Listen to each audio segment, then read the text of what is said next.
សួស្តីបងប្អូនទាំងអស់គ្នាថ្ងៃនេះអ្នកគ្រូមករំលឹកមេរៀនបន្តទៀតពីវីដេអូមុនតើថ្ងៃមុនអ្នកគ្រូបានរំលឹក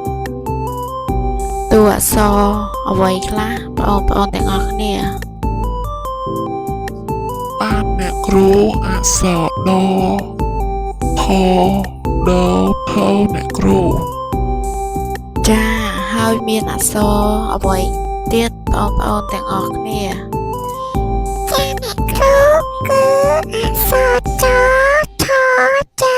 ឆៅញ៉ៅដថដថនិងអក្សរណអ្នកគ្រូ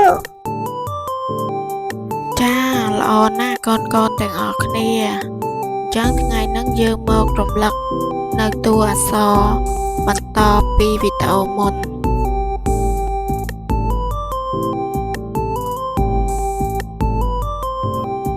តើនេះគឺជាអ្វីបងប្អូនទាំងអស់គ្នាបានអ្នកគ្រូនេះគឺជាត្រីអ្នកគ្រូចាតើត្រីមានសូរដើមអ្វីបានអ្នកគ្រូត្រីមានសូរដើមតចាល្អណាស់ត្រីគឺមានសូរដើមត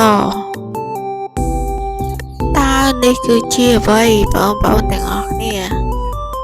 បានអ្នកគ្រូនេះគឺជាថចាតើថមានសូរដើមអ្វីថមានសូរដើមថអ្នកគ្រូ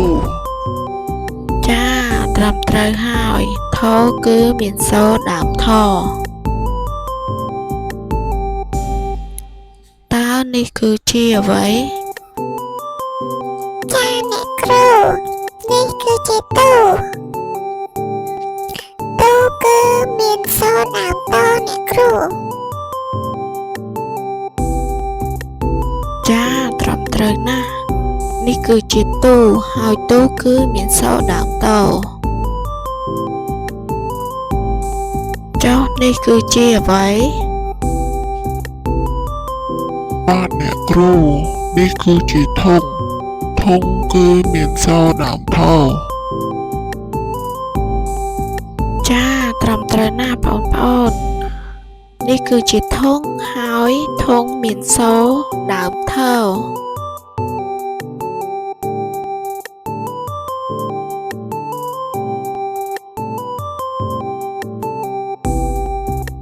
ចុះនេះគឺជាអ្វីបងប្អូនទាំងអស់គ្នា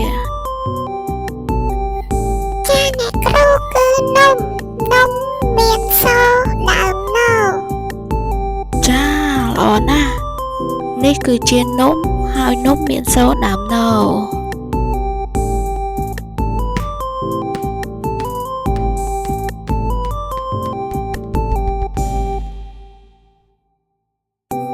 ចុះនេះគឺជាអ្វីបងប្អូនទាំងអស់គ្នាបានអ្នកគ្រូនេះគឺជាបាល់មានសូរដើមប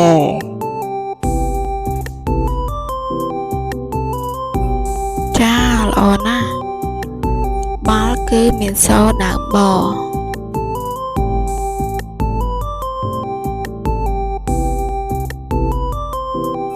ចុះនេះគឺជាអ្វី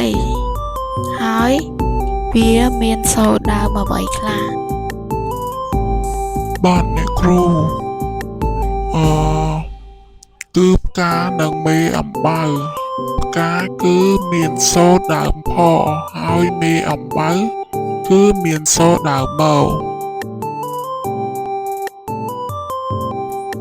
ចាល្អណាស់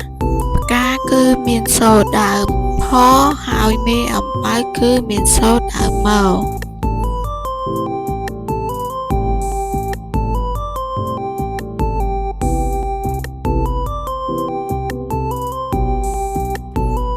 ចុះអ្វីខ្លះដែលផ្ដើមដោយអក្សរពោបងប្អូនទាំងអស់គ្នាប៉ៅគឺប៉ៅប៉ែអ្នកគ្រូចាល្អណាស់អក្សរពោគឺបោប៉ែ ចុះអ្វីខ្លះដែលផ្ដើមដោយអក្សរផបងប្អូនទាំងអស់គ្នា បាទអ្នកគ្រូអក្សរផគឺពេអ្នកគ្រូ ចា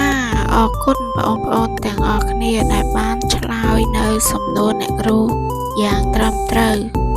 អញ្ចឹងថ្ងៃនេះយើងបញ្ចប់តែត្រឹមប៉ុណ្ណឹងចុះជួបគ្នានៅវីដេអូក្រោយបន្តទៀត